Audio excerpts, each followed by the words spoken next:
से कांग्रेस राज्यसभा प्रत्याशी मीनाक्षी नटराजन का नामांकन रद्द कर दिया गया है। बाकायदे कहा गया कि उनके खिलाफ क्रिमिनल चीज़ें थीं और उन जानकारी जो थी वो छिपाई गई थी, और इसको लेकर कांग्रेस पार्टी अब मोर्चा संभाले हुई है, चाहे वो दिल्ली हो, चाहे वो भोपाल हो, और चाहे वह विंध्य क्षेत्र का रीवा हो।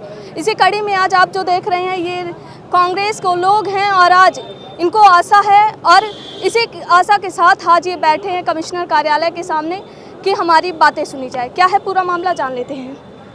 आज आप लोग बैठे हैं, क्या है? निश्चित रूप से गांधी जी की विचारधारा के आधार पर शांतिपूर्ण तरीके से हम लोगों के साथ जो अन्याय हुआ है, लोकतंत्र के साथ अन्याय हुआ है, लोकतंत्र की हत्या करने का प्रयास किया गया है, और इसी आधार पर तानाशाही तरीके से बिना किसी कानूनी आधार पर हमारे जो कांग्रेस पार्टी के राज्यसभा की प्रत्याशी सुश्री मीनाक्षी नटराजन थे, उनका पर्चा अवैध किया गया है। किसी भी दुनिया के कानून में कोई ऐसा प्रावधान नहीं है कि अगर किसी कार्यालय के द्वारा, किसी अधिकारी के द्वारा अगर किसी को सूचना दी जाए कि कोई बात है, इस शिकायत है, इस संबंध में आपका क्या कहना है, और वो जानकारी दे दे कि इस संबंध में हमारा कोई संबंध नहीं है, और उसके बाद उसको ये बताया जाए कि अपराध है, उस अपराध को छिपाया गया है, तो ये दुनिया के किसी कानून में नहीं है। केवल मोदी जी का जो तानाशाही कानून है उस कानून में है। उसके विरोध में कांग्रेस पार्टी यही नहीं, आज पूरे माने प्रदेश में उपवास के माध्यम से विरोध प्रदर्शन कर रही है, और दुनिया में इसका विरोध हो रहा है। अच्छा, लोकतंत्र की हत्या का आप लोग कह रहे हैं कि लोकतंत्र की हत्या हो रही है बीजेपी के राज्य में, तो क्या लगता है कि कानून अपना काम नहीं कर रहा है? कानून अगर काम करता तो फिर न्याय मिलता ना। जब चुनाव आयोग जो होता है, चुनाव का सर्वे सर्वा होता है, उसमें जब जो जस्टिस था, न्यायाधीश था, उसको अलग करके पार्टी के मेंबर को रख लिया गया, तो ये लोकतंत्र की हत्या नहीं है। कैसे अपेक्षा की जा सकती है कि लोकतंत्र की एक पार्टी ही बात करेगी? अगर एक पार्टी बात करे तो फिर कानून का और न्यायाधीश का दूसरे का अर्थ क्या रह गया?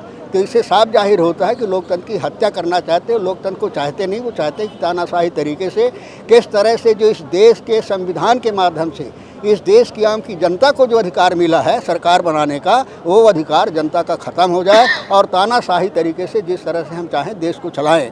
तो इसका कांग्रेस पार्टी विरोध कर रही है, और जब तक दम रहेगा कांग्रेस पार्टी विरोध करेगी, और इसके लिए अगर ज़रूरत पड़ेगी तो क्रांति के रास्ते को भी कांग्रेस पार्टी। अच्छा, तीसरे कैंडिडेट को भी कांग्रेस पार्टी ने उतारा था, क्या लगता है कि उनकी पहले से पूरी योजना थी? बाकायदे आज जो कैंडिडेट थे वो मुख्यमंत्री से भी मिले? उनकी पहले से ही योजना थी, तभी एक छोटे से प्रकरण में एक आवेदन पर उनका नामांकन रद्द कर दिया मीनाक्षी नटराजन जी का। ये भाजपा के चाल और चरित्र में है, इनका यही काम है दूसरों को फंसाना। और जो इनकी वॉशिंग मशीन है, आप देख रहे हैं कि कितना भी अपराधी हो, भाजपा की सदस्यता ले ले वो बेअपराध हो जाता है। अच्छा मैम, एक और बात कैलाश विजयवर्गीय द्वारा कही गई कि कांग्रेस का ही कोई नेता था जिन्होंने यह जानकारी सार्वजनिक की, तो क्या लगता है कि कांग्रेस में ही कोई विभीषण छिपा है? हम देखिए, वो तो वही जाने कैलाश विजयवर्गीय जी, हमारे यहाँ तो ऐसा कुछ नहीं है।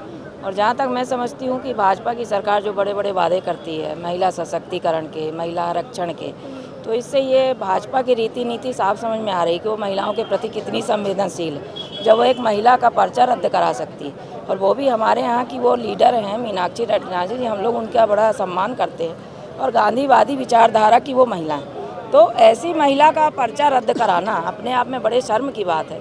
और मैं ये कह रही हूँ कि अगर उन्होंने सारे सबूत दे दिए हैं कि भाई वो उसमें निर्दोष हैं, तो फिर ये अचानक से पर्चा रद्द कर देना मतलब भाजपा को कहीं ना कहीं डर है कि कहीं ये ना बन जाए। और उनका जो है तीसरा ये प्रत्याशी उतारना, ये सब इनकी चाल है मोदी जी की और मुख्यमंत्री की। तो ये सारी चीज़ें लेके हम लोग यहाँ पर धरना प्रदर्शन में बैठे थे, और आगे भी ये धरना हमारा जारी रहेगा जब तक उनको न्याय नहीं मिलेगा। हम लोग अंतिम छोर तक इसकी लड़ाई लड़ेंगे। अच्छा, भाजपा महिला सशक्तिकरण की बात करती है, क्या लगता है कि आज एक महिला के लिए ही, महिला के विरुद्ध पूरा जो है चीज़ें सामने आई, क्या लगता है उसमें करनी और कथनी में अंतर है भाजपा की? देखिए, भाजपा की करनी और करनी में बहुत बड़ा अंतर है, और इससे बड़ा उदाहरण क्या हो सकता है कि एक महिला को निर्देश होते हुए उसका पर्चा खारिज कर दिया गया। माननीय हमारी पार्टी की नेता हैं मीनाक्षी नटराजन जी, उनके साथ ही बहुत ही बड़ा ये तानाशाही रवैया अपनाकर, असंवैधानिक रवैया अपनाकर उनका जिस तरह से पर्चा खारिज किया गया, तो आपको नहीं लगता है कि महिला विरोधी ये सिर्फ वो चुनावी वादे हैं और खाने के दांत अलग है, दिखाने के अलग है? ये लगता नहीं है आपको? खुद भी आप एक महिला हैं। ठीक है, क्या लगता है कि कांग्रेस अब हाई कोर्ट जाने की तैयारी कर रही है? इससे क्या, एक तरफ कानून का भी कहा जाता है कि कानून नहीं सुन रहा है हमारे, तो क्या लगता है कांग्रेस को विजय मिलेगी? देखिए, कानून जो है वो भाजपा के इशारे पर पूरा काम करता है। चाहे आप रीवा में देख लीजिए, रीवा में भी आप देख लीजिए, बच्चों को नशे की तरफ धकेल दिया गया है और पुलिस वाले उसमें मिले रहते हैं नशा करवाने में। और कहीं भी आप कानून देख लीजिए, कानून तो मुझे नहीं लगता कि आज की डेट में सही काम कर रहा है। दूसरा, अगर न्याय नहीं मिलता तो हम लोग उच्च न्यायालय का भी दरवाज़ा खटखटाएंगे। और चुनाव आयोग से तो हम लोग को कोई उम्मीद नहीं, क्योंकि चुनावों में हम देख चुके हैं कि वो मिला हुआ है भाजपा से, जैसा भाजपा कहती है वैसा वो करता है, तो उससे तो कोई उम्मीद है नहीं। लेकिन उच्च न्यायालय से ज़रूर उम्मीद है कि हो सकता है हम लोगों की वो सुनवाई करें, क्योंकि ये सरासर गलत है और गलत का साथ न्यायालय को देना चाहिए। मीनाक्षी नटराजन का इस नामांकन जो था एक तरफ रद्द किया गया है, तो दूसरी ओर भाजपा जश्न मना रही थी। क्या लगता है क्यों जश्न मना रही थी? दुर्योधन खेमा में हमेशा जश्न हुआ है। जब द्रौपदी का चीरहरण हो रहा था महाभारत में, तो दुशासन यही काम कर रहे थे, जश्न मना रहे थे। उसकी मैं घोर निंदा करता हूँ। जश्न की निंदा कर रहे हैं या फिर उनका जो बिहेवियर है? उनके कृत्यों की निंदा कर रहा हूँ। उसका जो उन्होंने लोकतंत्र का हनन किया है, अपने पावर का दुरुपयोग किया है, उसकी भी निंदा कर रहा हूँ। एक महिला को नर्वस्त किया गया है, भरी सभा में कौरवों ने किया था वहाँ युद्ध के दौरान पांडवों। इसका इतिहास साक्षी है। जब नारी का, द्रौपदी की बात आ रही है, जब नारी द्रौपदी के चीरहरण से महाभारत हुआ था। क्या लगता है कि मीनाक्षी नटराजन के साथ जो नामांकन जो रद्द किया गया, उससे क्या आगे कांग्रेस? भारत की नारियों का अपमान हुआ है। जब नारी का अपमान हुआ तो महाभारत हुआ है। उसका तो प्रत्यक्ष प्रमाण है। प्रत्यक्षम किम प्रमाणम, उसको प्रमाण की कोई सत्ता नहीं होना है। बहुत दिन सत्ता नहीं रहेगी, अहंकारी की सत्ता नहीं रहेगी, अंतिम है। अच्छा, मौन उपवास रखा गया था, क्या कुछ चीजें सामने आई? कुछ आप हाईकमान से भी बात हुई होगी, क्या चीजें हैं अभी?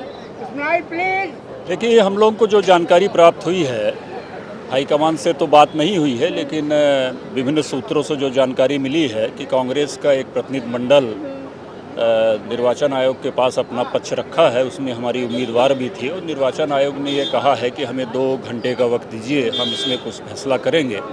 देखिए, निर्वाचन आयोग क्या फैसला देता है, उसके पश्चात सुप्रीम कोर्ट के दरवाजे खुले हैं और हम सबको उम्मीद है कि सुप्रीम कोर्ट से हम लोग सबको न्याय मिलेगा। और इस देश में जो लोकतंत्र की हत्या हुई है, प्रजातंत्र को ख़त्म किया गया है, फिर से प्रजातांत्रिक व्यवस्था इस देश में कायम रहेगी, ऐसा हम सबको दृढ़ विश्वास है। अच्छा, प्रजातांत्रिक जो व्यवस्था है, एक तरफ कांग्रेस पार्टी ये कहती है कानून नहीं सुनता है विपक्षी पार्टी को, तो क्या लगता है कि मीनाक्षी नटराजन के मामले में कानून सुनेगा कांग्रेस पार्टी? देखिए, कांग्रेस पार्टी का जो लगातार कहना है, चाहे वो SIR का मामला रहा हो, चाहे तमाम ऐसे विषय रहे हों, चाहे निर्वाचन की प्रक्रिया पर संदेहास्पद परिस्थिति पैदा करके प्रभावित करने का भारतीय जनता पार्टी का षड्यंत्र रहा हो, कांग्रेस पार्टी ने हमेशा 2 चीज़ों पर विश्वास किया है। एक तो इस बात पर भरोसा है कांग्रेस पार्टी को इस देश की न्यायपालिका पर, और इस बात का पूरा प्रयास किया जाएगा कि न्यायपालिका को सारी चीज़ों से अवगत करा जाए। दूसरी और महत्वपूर्ण बात यह है कि कांग्रेस पार्टी ने इस बात का निश्चय किया है कि इस देश के आम लोगों तक इस बात को पहुंचाने की कोशिश कांग्रेस पार्टी की रहेगी कि भारतीय जनता पार्टी के लोगों ने किस तरह से संवैधानिक संस्थाओं को भी अपने प्रभाव में लेकर राज्यसभा जैसे चुनाव में हमारी पार्टी की महिला प्रत्याशी हमारी मीनाक्षी नटराजन जी के निर्वाचन के फॉर्म को रद्द करने का जो षड्यंत्र किया है, बिना अपराध के, बिना कोई अपराध के, बिना किसी FIR के जो एक षड्यंत्र किया है, उसको आम जन तक पहुंचाने का कांग्रेस पार्टी का लक्ष्य है। और कांग्रेस पार्टी का एक कार्यकर्ता इस लड़ाई को लड़ने के लिए गांव-गांव, गली-गली तक तैयार है, सड़क से संसद तक तैयार है। PM नरेंद्र मोदी के आज कार्यकाल को 12 वर्ष पूर्ण हुए हैं और इसी पूर्णता के साथ आज जहां भाजपा पार्टी द्वारा जश्न मनाया गया, बाकायदे न केवल मध्य प्रदेश में बल्कि सभी राज्यों में जश्न का कार्यक्रम किया गया। लेकिन इस बीच अगर मध्य प्रदेश से कोई सबसे ज़्यादा जो बात निकल कर सामने आई थी, वह थी मीनाक्षी नटराजन का नामांकन रद्द होना। इसे लेकर कांग्रेस पार्टी के तमाम शीर्ष नेता, साथ ही जमीनी स्तर के नेताओं ने विरोध प्रदर्शन दर्ज किया। इसी कड़ी में रीवा में भी विरोध प्रदर्शन है। क्या लगता है कि ये जो विरोध प्रदर्शन हो रहा है, विरोध प्रदर्शन से क्या लाभ होगा कांग्रेस को? देखिए, विरोध प्रदर्शन हमारी पार्टी कर रही है और विपक्ष में हमारी पार्टी तो करना भी जरूरी है। और जिस प्रकार से भारतीय जनता पार्टी द्वारा लोकतंत्र की हत्या की जाती है, कोई भी हमारे प्रत्याशी पे कोई भी किसी भी प्रकार का मामला नहीं था, लेकिन उन्होंने ये एक साजिश के तहत हमारे प्रत्याशी का नामांकन रद्द कराया गया। तो ये जो हम धरना कर रहे हैं ये इसलिए कर रहे हैं कि देश में लोकतंत्र जिंदा रह सके और आम जन की आवाज़ इस प्रकार से अन्याय आगे भी ना हो। तो ये भारतीय जनता पार्टी को तो शर्म की बात है, उसके लिए डूब मरना चाहिए कि इस प्रकार से भारतीय जनता पार्टी लोकतंत्र की हत्या कर रही है। ये पूरा देश जानता है और देश आगे जवाब देने के लिए मध्य प्रदेश और पूरा देश भी तैयार है। आज भारतीय जनता पार्टी का वनवास भी खत्म हो चुका है और भारतीय जनता पार्टी अब इस देश से विदाई के लिए अपना बोरिया बिस्तरा भी बांध ले, क्योंकि जाने के लिए जनता पूरी उसकी तैयारी विदाई की कर चुकी है। अच्छा, भाजपा पार्टी द्वारा कहा जा रहा है कि मीनाक्षी नटराजन के ऊपर एफआईआर दर्ज है, लेकिन कांग्रेस पार्टी दावा करे कि उसमें एफआईआर हुआ ही नहीं है। क्या लगता है कि भाजपा क्यों झूठा आरोप लगा रही है? देखिए, सबसे बड़ी बात तो ये है कि भारतीय जनता पार्टी एक ऐसी पार्टी है कि उसमें कितने भी बेदाग व्यक्ति अगर उस पार्टी पे आ जाते हैं तो वो सबको बेदाग कर देती है। और हमारी योग्य प्रत्याशी नटराजन जी के ऊपर जो है तो गलत आरोप लगा रहे हैं और पूरा लोकतंत्र की हत्या कर रहे हैं। चाहे वो इस नामांकन की बात हो, चाहे नीट की परीक्षा हो, चाहे मध्य प्रदेश के व्यावसायिक व्यापम मंडल की परीक्षा हो, अभी वन रक्षक का एग्जाम चल रहा है सतना में, वहाँ भी पेपर लीक हो गया है। ये महंगाई पे कंट्रोल नहीं कर पा रहे हैं, इनकी चलाई हुई 2000 की नोट नहीं चल पा रही है। तो ये कर क्या रहे हैं? केवल ये मीडिया को दिखाते हैं कि हम जनता के साथ अच्छा कर रहे हैं। अभी सरेंडर का हाल ही में मुद्दा आया कि 9 सरेंडर से आप 4 सरेंडर कर रहे हो, पब्लिक लाइन पे लगी हुई है। तो पूरी तरीके से इनका कार्यकाल फेल है और ये जल्द ही भगवान के घर में देर है, अंधेर नहीं है। ये देश से, प्रदेश से पूरी तरीके से बाहर होंगे और यहाँ से हम दिल्ली तक लड़ाई लड़ेंगे कि हमारी जो प्रत्याशी नटराजन जी, उनका जो नामांकन रद्द हुआ है, उनको पुनः जो है तो उनको चुनाव लड़ने का मौका दिया जाए। और अगर ऐसा ये नहीं करते हैं तो हम जो है तो आमरण अनशन करेंगे और जब तक ये नहीं मानेंगे तब तक लड़ते रहेंगे और इनको हटा कर रहेंगे। पूरे देश भर में आमरण अनशन किया जाएगा अगर नटराजन जी का पुनः उनको जो है तो वापस नहीं किया जाता है तो पूरे।